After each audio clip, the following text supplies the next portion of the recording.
Hi guys, I'm going to give this quick word to whoever needs to hear this.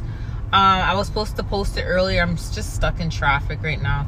But I want to say something to you guys. You know, if you are advancing in your spiritual gifts and God is upgrading you in these gifts, or even if you're not like there yet, but you know that something's wrong, you're noticing specific patterns happening in the physical, whether it be your finances are drained, whether it be you're always tired, whether it be like things are just not working out and you're like, what's going on? Like when witchcraft is done, when black magic is done, you'll know, because it's like you'll have a moment in your life where things are going okay, and even if they're not okay, they're decent. You know, it's like you're okay, you can't really complain. You know, they're decent. And you know, you'll notice that when something doesn't work out, another door opens, or when something wrong happens, something else is available, or something else positive happens to you. See, when it's when there's black magic involved, you'll notice that it seems like no matter what, everything's falling apart. That's one of the main signs. Everything is falling apart no matter what. And it seems like no matter what you do, every door, every opportunity, it's like it feels like it's shut. That's how you know there's certain blockages. On top of that, the other symptoms: nausea, sickness, fatigue, your body not being okay, randomly gaining weight. If you want to know who's behind it, and you don't want to accuse the wrong person, because this happens a lot of people accuse the wrong people. And reason being is people always assume that someone's doing it, and then sometimes it's not the person that you think it is. It's always the person you would least expect it to be, because the person that usually does it, they're very good at smiling in your face, they're very good at laughing. The reason why it's always the person you least expect it to be is because, remember, this person has to check up on you. They have to be around you. If they're not around you, they have to check up on you once in a while to see how you're doing, get information about you. So they're going to come around as friendly as possible, or they're going to contact you acting as friendly as possible. And you'll never suspect it's them because of how they treat you. I'm not talking about how they treat you in the past, if there wasn't good treatments, because some people who do this stuff, they treat you bad. Let's just say that. They treat you bad.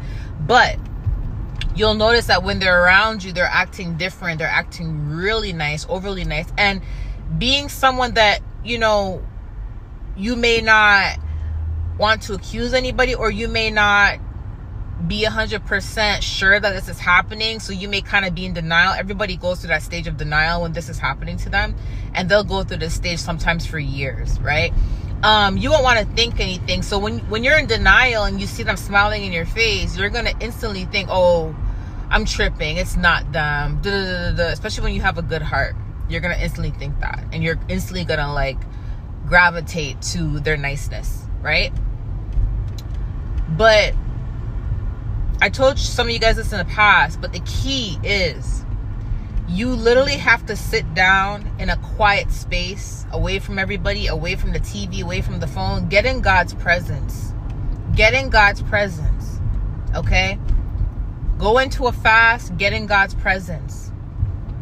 Let go of all distractions. And when you're in that room with just you and God, before you go into sleep, before you go to sleep, sit down after prayer or before prayer. Sit down, get a book, and write down different stages of your life. If you notice that you're feeling these weird things that you've never felt in your entire life, and you're wondering why you're feeling it, write down the year it started. The year it started. Write down all the things that happened to you that makes no sense. All the feelings you feel that makes no sense. Then after you write these down, you write down the year, you write down, if you can remember the dates or the months, write it down, or the seasons. If you can't remember months, write the seasons down. Keep track. Keep a track record. And what you're going to also do is you're going to say to yourself, okay, so around the time I lost my job and, you know, I got divorced and, you know, things were not going well for me, I started drinking a lot. Who was around me? Who was in contact with me? who was coming around, or who was calling me a lot, or who was texting me, or who was reaching out to me. That's what you have to do. You have to write down everything, check the seasons, and reevaluate the people that were around you in these seasons. So you may want to write this down in sections. You may want to have, like, you know, winter 2022, spring 2022, summer 2022, and each category, each season, you write down who was in your life, who was around you. Because what you'll notice is that as the seasons pass, as the months pass, as the years pass, depending on how long you've been going through this, you will notice that more people are leaving your life as this time passes, but there'll still be that 3 or 4 or 5 or 1 or 2 person that's still around when things are falling apart. And you're like, wait, they don't see me all the time, but they're always calling me and checking up on me randomly for some reason. Then you analyze these people. You analyze the kind of conversations you have with them. When you talk to them, do they talk about their life and what's going on with them? Or every time you talk to them, they're trying to find out what's happening with you. And then they'll sit there and listen to you vent and speak, make it seem like they're trying to hear what's going on with you, trying to be there for you, but you don't hear much about them. They'll say a 1-2, and then the conversation will be you the whole time, just talking about everything. Like, you know, like, I'm giving you examples of, like, what to analyze. Analyze when you're around them in the physical. Like, what did they do? Were they smiling in your face a lot? Were they overly nice and overly smiley, overly touchy-feely? Were they, when they came to your home, were they checking around things? And you have to write down all these patterns, and don't just, you know, assume based on, like, one season.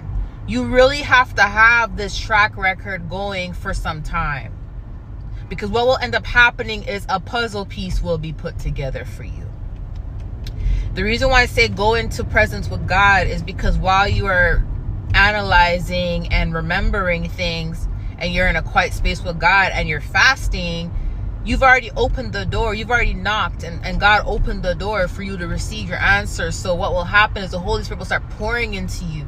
He will start refreshing your memory at certain points. You get what I'm saying? Especially because you're fasting, your memory is going to be sharp. So he's going to start refreshing your memory because you're in a quiet space with him. And before you know it, for those of you guys who can hear the Holy Spirit audibly and who's very gifted in dreaming and stuff, or who are seers, you will notice that you're, you know, as you've opened the door for this, now everything you're seeing in the middle of the night is pertaining to what it is that you're doing, this assignment that you're doing to try to crack the code. God may tell you, yes, it's them. God may even show you the person's face on that list. 'Cause listen, it's like when you write a list of people down and God shows you the person's face in a vision or in a dream in the nighttime, you're going to automatically know why he showed you their face. Because why?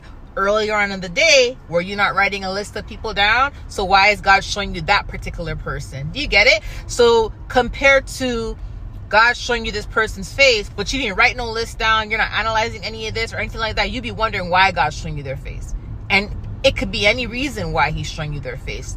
But the fact that you've written things down, you're going to be able to receive the revelation and get the answer a lot quicker and know why he's specifically showing you this, because you've already been doing this assignment, opening the door, and it made it so much easier for you to get your answer. Now, you want to keep confirming with God. Reason being, sometimes when God shows you people's faces, it's not that the person's doing the magic. It could be someone that's condoning it, someone that's enabling it, or someone that's also involved.